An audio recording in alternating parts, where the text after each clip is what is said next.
Hello, everyone. My name's Brody, and today's episode of Brody's Learning Adventure, we'll be learning about what happened the aftermath of the Civil War, aka Reconstruction. Reconstruction was the name of the era after the Civil War ended, lasting from 1865 to 1877. The government and people struggled to find a balance between uniting the country and assisting former slaves. The Freedmen's Bureau. And no, there's not a freedman in your bureau. Or not a. Whatever that thing is in your bureau.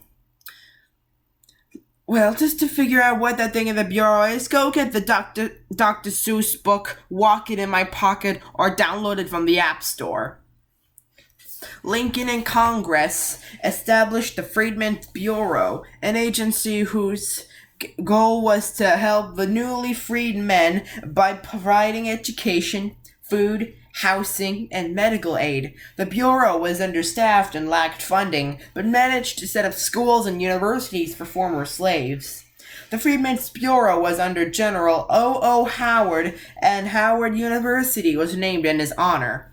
Lincoln's assassination. I probably think you've heard of all this from cartoons and parodies. On April 14th, 1865, only a month after the Freedmen's Bureau was established and just days after Lee and Grant met at Appomattox to negotiate the South's surrender, President Lincoln and his wife attended a play at Ford's Theater in Washington. During the play, Lincoln was shot in the head by Confederate sympathizer John Wilkes Booth. And no, not John Milkes Booth, if you've been watching Teen Titans Go, and died the following morning.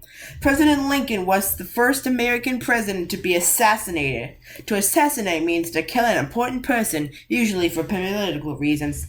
Booth's co-conspirators attacked the Secretary of State, William Seward, and severely wounded him, and were also supposed to kill Vice President Andrew Johnson. Lincoln's death destroyed any hope for an orderly Reconstruction.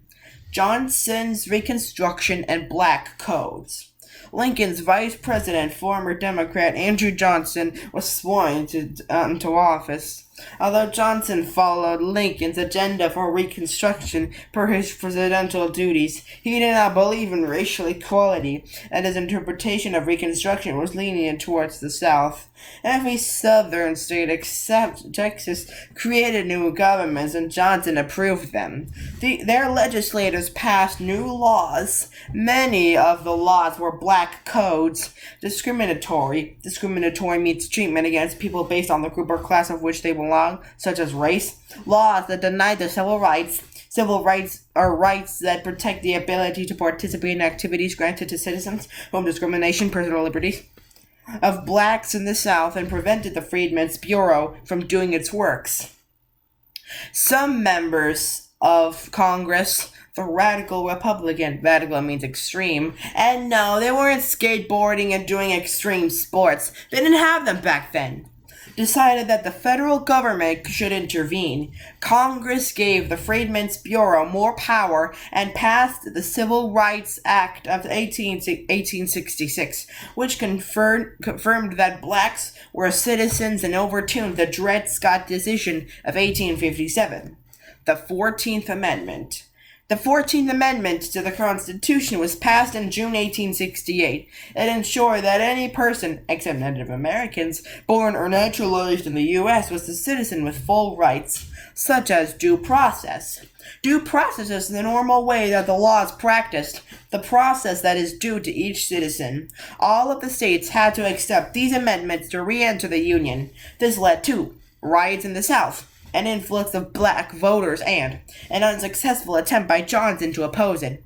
Radical Reconstruction. The Republicans initiated Radical Reconstruction. Congress, not the President, took charge of Reconstruction efforts. In March 1867, Congress passed the Reconstruction Acts, which divided the South into 5 military districts that would be controlled by a military commander until the southern states were readmitted to the Union. Impeachment. Impeachment does not mean that the president gets turned into a giant peach. Well, a YouTuber I know, Nations, thinks of it. Go watch his first imagination video to find out. Aware that Johnson opposed radical Reconstruction, Congress also passed the Tenure of Office Act.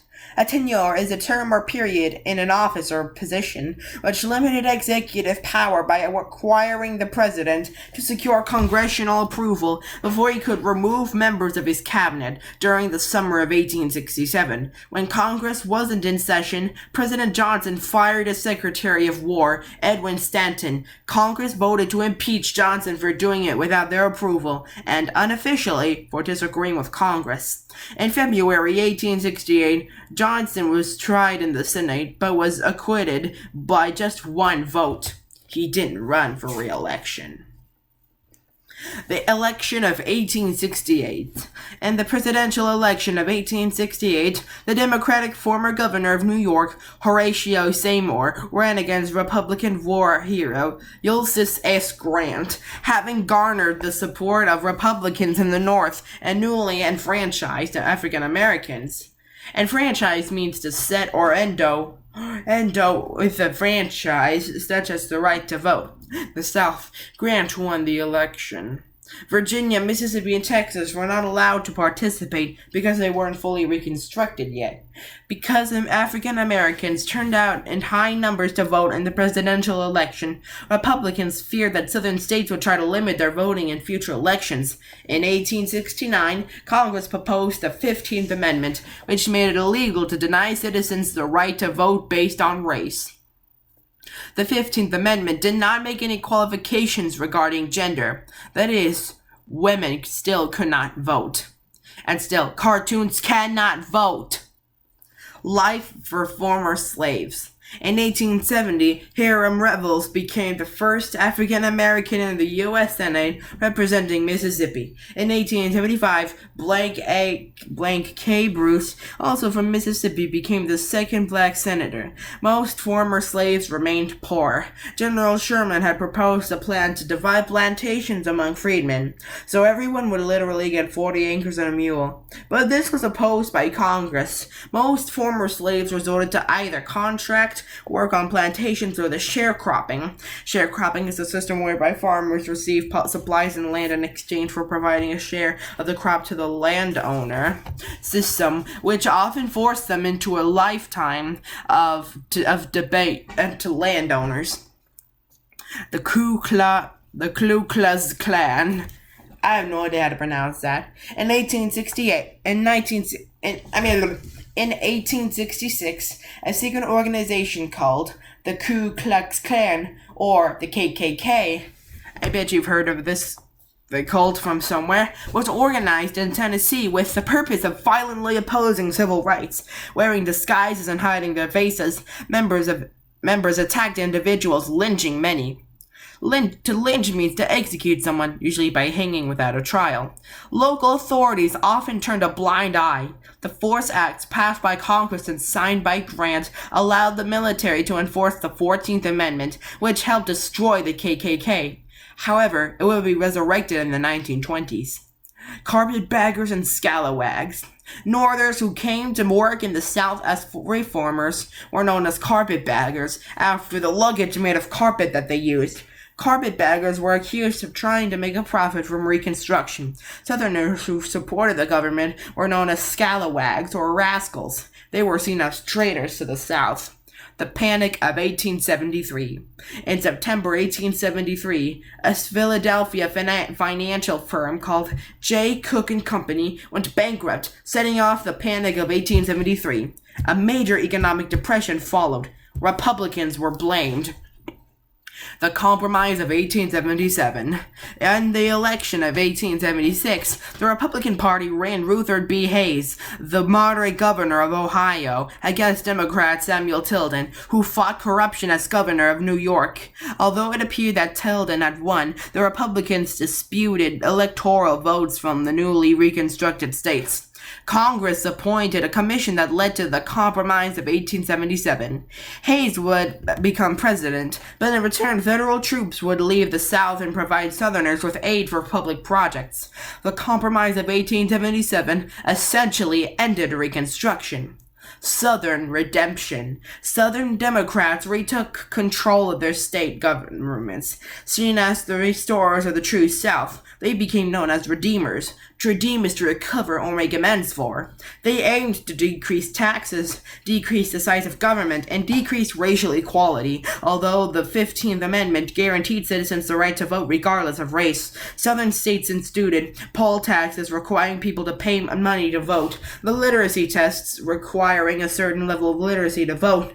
These measures made it very difficult for former slaves to participate in government, but they did not have as much an effect on whites. Most white men, even the poor and uneducated, were exempted. To exempt means freed from responsibility from both the tax and the literary test by grandfather clauses. Laws that protected men whose fathers or grandfathers voted before the Civil War because they were white. These laws weren't specifically based on race, so they were allowed to continue. Southern states passed measures known as the Jim Crow laws, which kept black citizens and white citizens separate. Plessy versus Ferguson. When Homer Plessy, not Homer Simpson, rode in a whites-only segregation means the unforced separation of people specifically on the basis of race, railroad car and was arrested. He sued the railroad company. The Supreme Court ruled in the Plessy versus Ferguson decision that segregation was legal as long as faculties for black or facilities for black were separate but equal to those for whites. The Civil War was over, but equality was still a long road away. Here's a quiz to see if you've been paying attention. When was Resurrection? What does the 14th Amendment do? Why was President Johnson impeached? To what does the phrase 40 acres and a mule refer? What was the Compromise of 1877? What was a grandfather clause? And what was Plessy versus Ferguson? Pause the video now to think of the answers for yourself. On to the answers.